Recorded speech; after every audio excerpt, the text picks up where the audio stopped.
한 주간의 지역 이슈를 되짚어보는 시간 오성수의 뉴스 분석입니다. 오늘도 광주매일신문 오성수 편집국장 자리하셨습니다. 어서 오십시오.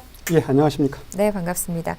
오늘 다시 되짚어볼 뉴스 광주형 일자리에 관한 건데요. 현대자동차와의 이 광주형 일자리가 좌초되는 거 아니냐, 무산되는 거 아니냐라는 이런 이야기가 많이 돌고 있습니다. 어떤 이야기인가요?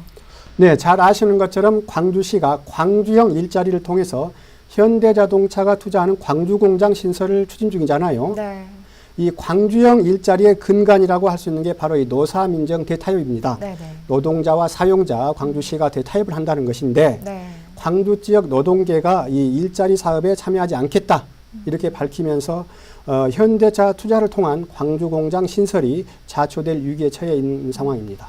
네. 그렇다면 이제 이 지역 노동계가 광주형 일자리에 포함하지 않겠다, 함께하지 않겠다라고 공식 발표를 한 거죠. 예, 일단 공식 발표를 했습니다. 네. 한국노총이 지난 19일 오후에 현대자동차 완성차 광주공장 유치를 위한 광주형 일자리 사업에 참여하지 않겠다 이렇게 공식적으로 최종 발표를 했습니다. 네. 그런데 이 일자리 창출이 되는 것은 우선적으로 약간 좀 많은 분들한테 좋은 이슈가 아닐까 그런 생각이 드는데 노동계가 이렇게 반발하는 이유는 무엇인가요? 예, 한마디로 노동계에서는 잘못된 투자라는 것입니다. 네. 예, 한국노총은 광주형 일자리의 기본 취지는 노사민정 대타협을 통해서 적정한 임금 또 적정한 노동시간 그리고 노사 책임 경영 이런 것들이 원칙인데 현재 광주시와 현대자동차가 추진하는 완성차 광주공장 같은 경우에는 당초 연봉이 최저 4천만 원 정도로 알려져 있었었는데 네. 2,100만 원에 불과하더라. 네. 그리고 또 노조 설립도 5년이 제한이 되고 1차, 2차, 3차 협력업체와 관계도 불분명하다. 이에 대해서 광주 노동계가 광주시에 답변을 요구를 했는데도 광주시가 명확한 입장을 내놓지 않더라 이렇게 하면서 불참을 선언을 했습니다. 네. 또 그동안 노동계와 그 광주시 간의 진정한 소통과 대화도 부족했다 이런 것들도 좀 거론이 되고 있습니다. 네.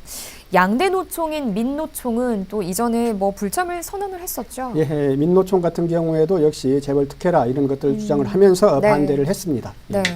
어찌 보면 이 광주형 일자리, 현대자동차의 입장도 굉장히 중요한데요. 현재 어떤 입장인가요? 네, 말씀하신 것처럼 광주형 일자리, 또 특히 현대차가 투자하는 광주 공장에 있어서는 현대자동차 입장이 가장 중요하다고 보는데요. 네.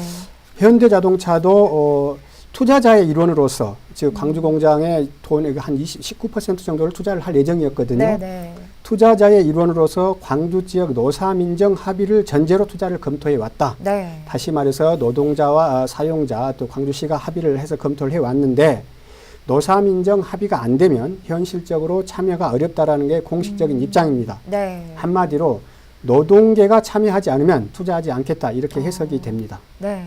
어떻게 보면 광주시는 현재 좀 곤혹스럽지 않을까 싶은데 광주시의 현재 입장은 어떤가요? 예, 그렇습니다. 사실 이 문제는 윤장현 시장 임기 말 무렵에 이제 네. 본격적으로 추진이 됐었는데요. 네. 이용섭 시장 같은 경우에는 취임 직후에 8월 안에 이 투자 협상을 마무리하겠다라고 밝힌 바도 있었거든요. 네, 네. 그리고 사실 도시철도 2호선 문제와 달리 이 현대차 광주 공장은 사실 좀 더 수월하게 갈 네. 것으로 알고 있었습니다. 네. 그런데 이제 오히려 더 이제 상황이 악화된 상황인데 물론 이제 광주시 입장은 노동계가 주장하는 2,100만 원의 주장은 아직 결정된 것이 아니다. 네. 그리고 이보다 더 훨씬 많은 3천만 원에서 4천만 원 선에 지금 거론되고 있다. 이런 얘기가 좀 오고 가고 있고요. 네. 이런 말들이 이제 계속이 되자 20일이죠. 20일 이병훈 광주시 문화경제부시장이 긴급 기자회견을 가졌습니다. 네. 이 자리에서 이병훈 부시장은 이용섭 시장이 3박 5일 일정으로 유럽에서 다녀오는 길에 네. 서울에서 현대자동차 사장 그리고 청와대 일자리 경제수석들과 해서 자리를 좀 같이 한 자리를 했었다. 네, 네. 그래서 함께 나온 얘기였는데 현대자동차에서도 광주 지역 노동계가 참여하지 않으면 참여하기가 힘들다, 투자하기가 힘들다라는 것을 거듭 확인을 했었는데요. 네네. 이에 대해서 광주시는 이용섭 시장이나 광주시 입장에서는 노동계를 좀 설득을 하겠다 이런 의견을 다시 한번 밝혔던 것으로 알려지고 있고요. 네. 또 지금 노동계에서 주장하는 2,100만 원, 연봉 2,100만 원 같은 경우에는 윤장현 시장 때 나왔던 얘기고 민선 7기로 검토하는 과정에서 보니까 이 급여가 너무 적더라. 네. 그렇게 해서 지금 조정하고 있는 중이다. 이런 내용들이 오고 가고 하는 것으로 알려져 있습니다. 네. 결론적으로 현대자동차 투자에 대해서 광주시는 노동계와 다시 좀 설득을 해보고 그 현대자동차와도 다시 한번 조율을 해보는 과정이다. 이렇게 보면 될 것 같습니다. 네, 우선은 이렇게 이제 이병훈 문화경제부 시장이 이런 발표를 했지만서도 뭐 노동계도 반대를 하고 있고요. 우선 현재 지금 상황은 또 현대자동차도 노동계가 반대하면 투자를 하지 않겠다라고 선언을 했습니다. 이렇게 되면 정말 이 광주형 일자리 물 건너가는 게 아니냐라고 이렇게 해석을 해봐도 괜찮을까요? 네, 사실 최종 결정된 것은 아니지만 그럴 가능성도 배제할 수가 없습니다. 네. 현대자동차는 노사민정 대타협을 전제로 투자를 하겠다는 입장이었는데 네. 지역 노동계가 이제 반대를 했잖아요. 그래서 극적인 변화, 즉 노사민정에 참여하겠다라는 노동계 입장이 전환되지 않으면 네. 사실상 현대차 광주공장 신설은 좀 어렵지 않겠느냐 이렇게 좀 예측이 되는데요. 네.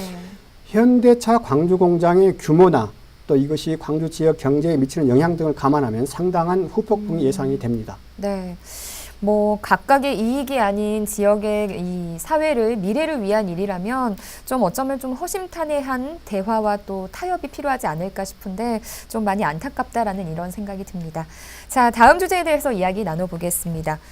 최근에 북구의회가 굉장히 시끄러웠다라는 이야기가 있던데요. 어떤 내용인가요? 네, 광주 북구청이 조직 개편을 하기 위해서 이 개편안을 북구의회에 이제 제출해서 북구의회가 심의하는 과정에서 이 집행부와 구의회 간의 갈등이 노출이 되고 네. 또 구의회 의원들 간 대립하면서 상당한 논란이 일었습니다. 네. 그렇다면 이 북구의 조직 개편안은 어떤 내용이었나요? 네, 이제 민선 7기 시작이 되면서 북구청이 이제 일부 조직을 개편을 했는데요. 네. 민생경제과를 신설을 하고 기존의 경제산업과를 시장산업과로 변경하는 등 일정 조직을 좀 개편을 했고요. 네. 이에 따른 필요한 인력이 있을 것 아닙니까? 네네. 이 필요한 인력을 늘리는 이 두 가지 안을 추진하고 있는 겁니다. 네, 조직이 바뀌고 또 거기에 이제 뭐 인력이 필요하다면 적절성과 좀 필요성을 고려해서 심의하면 될 일이 아닐까 싶은데요. 네, 저도 그렇게 생각을 합니다. 사실 이 조직 개편이 필요한 것인가, 그리고 또 그에 따른 추가 인력도 반드시 필요한가의 여부를 논의하면 문제될 것이 없을 것으로 보이는데 네. 임시회가 있기 전날 열린 상임위원회에서 안건심의 과정에서 북구의 이제 관련 상임위가 행정자치위원회거든요. 이 네네. 행정자치위원회가 이 조직 개편안을 부결을 시켰습니다. 네. 부결 이유는 집행부 설명이 좀 부족한 일방통행식 행정이다. 이런 이유를 들면서 일단 네. 부결을 시켰습니다. 네. 그런데 다음 날인 임시회에서 방금 말씀하셨듯이 이제 뭐 볼썽사나운 그런 상황들이 벌어졌다라고 하던데 이건 또 어떤 얘기인가요? 네, 일단 전날 행자위에서 부결된 이 안건이 이제 행자위 소속이 아닌 다른 의원들 약 7명이 서명으로 해서 다시 본회의에 이 안건이 상정이 되거든요. 이건 네. 법적으로 그렇게 가능한 내용들입니다. 네. 그런데 이렇게 본회의에 상정이 되자 전날 부결을 했던 이 행자위 의원들이 반발하게 될 거 아닙니까? 네, 네. 그래서 뭐 상임위원회 기능과 역할이 무너졌다 이렇게 반발을 하는 과정에서 네. 이 의원들 간에 서로 이제 고성과 막말이 오고 가게 되고 있습니다. 네. 그래서 이제 회의가 이제 의장 주재로 다시 회의가 재개가 됐는데 문제는 조직 개편과 관련한 안건은 무기명 투표로 해서 통과가 됐습니다. 네. 그런데 추가 정원을 늘리는 안건은 이게 부결이 됐습니다. 그래서 네. 한마디로 반쪽짜리 안건이 지금 이제 처리가 된 상황이죠. 네. 조직 개편은 되는데 필요한 인력은 안 된다. 이렇게 해석을 하면 될까요? 네, 일단 그렇게 해석이 됩니다. 네. 인력은 약 한 25명 정도로 예상이 되는데요. 네. 이들은 현재 지금 수습 교육을 받고 있습니다. 광주시에서. 네, 그래서 네.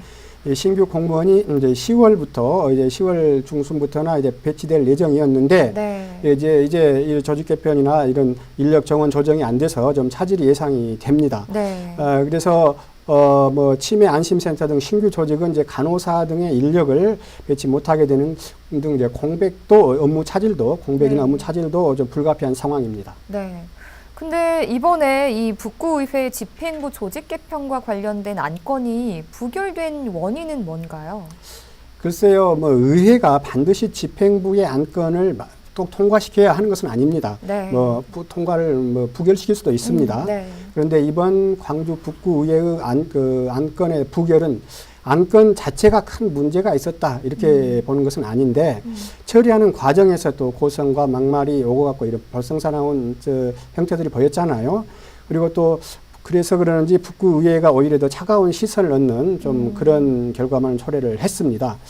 일부 의원들은 북구청이 조직 개편안을 처리를 하면서 충분한 사전 설명이 없었다 이렇게 말하고는 있는데 네. 이것은 다소 좀 설득력이 좀 떨어진 것 같고요. 그래서 일각에서는 민선 7기가 출범하면서 그 신임 구청장과 의회 간 소통이 좀 부족했던 거 아니냐 하는 말도 나오고 있는데 네. 또 일부에서는 집행부와 의회 간의 힘겨루기가 나선 것 아니냐 이런 다양한 설들이 좀 얘기가 제기되고 있습니다. 네. 지난 6.13 지방선거 이후에 소통과 협의로 북구 발전을 위해 노력하겠다라는 당선인들의 다짐을 아직도 많은 분들이 기억을 하시고 저 또한 이렇게 기억을 하고 있는데 오늘 이 뉴스를 들으면서 좀 많이 안타깝다라는 생각이 듭니다. 오늘 두 가지 뉴스 모두 좀 안타까운 소식이었는데요. 정말 대화와 타협을 통해서 좋은 소식으로 이어지길 기대해 보겠습니다. 국장님 오늘 말씀 고맙습니다. 감사합니다. 네, 감사합니다.